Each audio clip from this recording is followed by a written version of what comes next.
Hello medical family members, आप सभी को नमस्कार। आज मैं आप सभी को हेल्थ से रिलेटिव कुछ इम्पोर्टेंट जानकारी देना चाहता हूँ। हम सब मेडिकल फील्ड से जुड़े हुए लोग हैं, इसलिए हमारी जानकारी और भी बढ़ जाती है कि हम खुद भी सेहतमंद रहें और दोस्तों को भी सही जानकारी पहुँचाएं। जैसे कि हम सब जानते हैं 1 दिसंबर है और आज के दिन हम वर्ल्ड एड्स डे मनाते हैं। यह दिन हमें HIV एड्स के बारे में जागरूक रहने, सही जानकारी फैलने और इससे जुड़े भेदभाव को खत्म करने का संदेश देना है। तो आज हम सर से बात करेंगे HIV एड्स के बारे में पूरी जानकारी विस्तार से। नमस्कार। आज एड्स दिवस है जो भारत ही नहीं पूरे विश्व में एड्स की जागरूकता को जन जन तक पहुंचाने के उद्देश्य से विश्व एड्स दिवस के रूप में 1 दिसंबर को मनाया जाता है। मेरा नाम डॉक्टर तुफैल अहमद है और मैं अनुमंडल अस्पताल ढाका में एज ए ICTC काउंसलर यहाँ पे पदस्थापित हूँ। आपको एड्स संबंधी कोई भी जानकारी यहाँ पे गुप्त तरीके से उपलब्ध कराई जाती है। अगर आप संक्रमित पाए जाते हैं तो इसे गोपनीय रखा जाता है, इसकी टेस्टिंग होती है। सर, आपसे बस जानना चाहते हैं कि एड्स क्या होता है, आपकी नज़र में इसका सही अर्थ क्या है? एक्चुअली HIV एक वायरस है, ह्यूमन इम्यूनोडिफेंसिव वायरस। ये वायरस हमारे शरीर में 4 रास्ते से आता है। पहला रास्ता, हम किसी के साथ असुरक्षित यौन संबंध बनाते हैं। दूसरा, हम बीमार पड़ते हैं, हमें ब्लड चढ़ाने की जरूरत पड़ती है, तो किसी ऐसे व्यक्ति का ब्लड चढ़ा दिया गया जो HIV संक्रमित है, उस ब्लड से हमारे अंदर HIV का वायरस आ जाता है। तीसरा, हम एक ही सिरिंज का इस्तेमाल करते हैं। जैसे मान लीजिए बहुत सारे लोग हैं जो नशा की सुई लेते हैं, वो एक आदमी लेता है, उसी से फिर और सारे लोग भी उसको शेयर करते हैं, तो इससे भी एक से दूसरे को होने का चांसेस होता है। चौथा होता है, गर्भवती माँ से बच्चे को गर्भाधारण की हुई है और वो HIV रिएक्टिव है, तो उससे उनके होने वाले बच्चे को भी HIV का संक्रमण हो सकता है। जब HIV का संक्रमण हमारे शरीर में आता है तो हमारे शरीर में बहुत सारी बीमारियों के लक्षण एक साथ दिखने को मिल जाते हैं। तो एक्चुअली HIV एक वायरस है जो वायरस के फलस्वरूप हमारे शरीर में कुछ शारीरिक स्थिति में परिवर्तन होता है। उस शारीरिक स्थिति के परिवर्तन को, उस स्थिति के उस स्टेटस को हम एड्स करते हैं। एड्स का फुल फॉर्म होता है एक्वायर्ड इम्यूनो डिफेंसिव सिंड्रोम, यानी ये चीज़ हमारे पास नहीं है, हम इसे कहीं ना कहीं से अर्जित किए हुए हैं और ये सिंड्रोम है, यानी बहुत सारे लक्षणों के समूह को सिंड्रोम कहा जाता है। एक्चुअली एड्स किसी बीमारी का नाम नहीं है।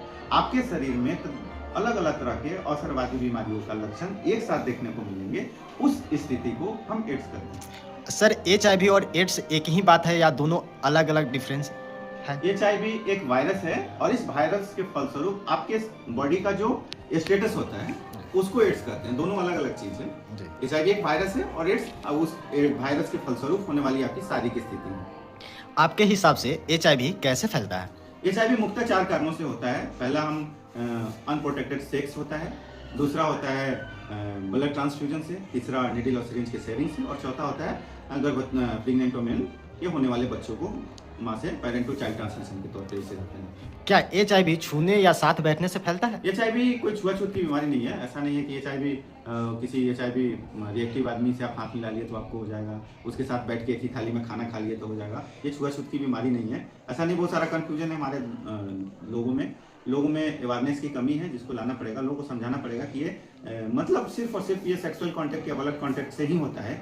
और अगर प्रोटेक्टेड सेक्स करते हैं, अगर आप सुरक्षित यौन संबंध बनाते हैं, अगर आप कंडोम का इस्तेमाल करते हैं, तो संबंध बनाने से भी HIV की संभावना खत्म हो जाती है। सर, लोगों को HIV एड्स को लेकर सबसे बड़ी गलतफहमी आपको क्या लगता है? सबसे बड़ी गलतफहमी अभी तक के जो मेरा अनुभव है उसमें यह है कि लोग इस बीमारी को लेके इतनी भ्रांतियां फैली हुई है समाज में। एक तो पहले ये है, बहुत सारे रीजन है जो HIV हमारे शरीर में आते हैं, लेकिन सबको सबसे पहला रीजन जो सेक्सुअल इंटरकोर्स है, इसको लेके बहुत सारी भ्रांतियां फैली हुई हैं कि हम किसी के साथ संबंध बना लिए तो हमको ये हो गया। तो फिर समाज में लोक लाज के चलते भी लोग बहुत ज्यादा उनको स्टिग्मा और डिस्क्रिमिनेशन का सामना करना पड़ता है।